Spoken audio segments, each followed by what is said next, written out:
నేర్చుకుంది ఫస్ట్ మనం తీసుకున్న food different types of foods proteins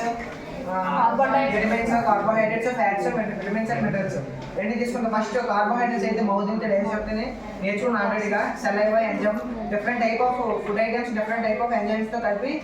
food digest చేస్తుంది ఫస్ట్ మనం తీసుకున్న ఫుడ్ డైరెక్ట్ ఈసోఫాగస్ నుంచి స్టమక్లో కలుగుతుంది స్టమక్లో డిఫరెంట్ ఎంజైమ్స్తో కలిపి డైజెషన్ అవుతుంది ఫుడ్ ఫస్ట్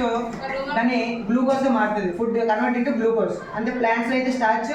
మన హ్యూమన్ బీయింగ్స్లో అయితే గ్లూకోజ్ మారుతుంది ఫుడ్ గ్లూకోజ్ మారిన తర్వాత అది డిఫరెంట్ గ్లూకోజ్ బ్లడ్స్లోకి వెళ్ళి తర్వాత బ్లడ్ నుంచి డిఫరెంట్ మన ఆర్గాన్స్ డిఫరెంట్ టైప్స్ ఆఫ్ ఆర్గాన్స్కి అంటే lungs hands fingers and other different type of organs పంపిస్తుంది అయితే మనకి ఫుడ్ తీసుకుంటాం స్టమక్లో ఫుడ్ మనం ఒక 70% 20% ఫుడ్ తీసుకున్నాం డైజెస్ట్ అయిపోతుంది స్టమక్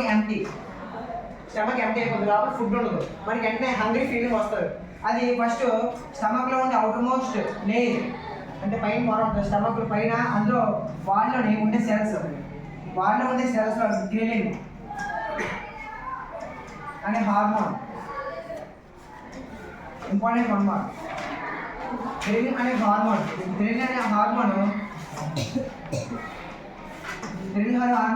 బ్లడ్తో కోఆర్డినేట్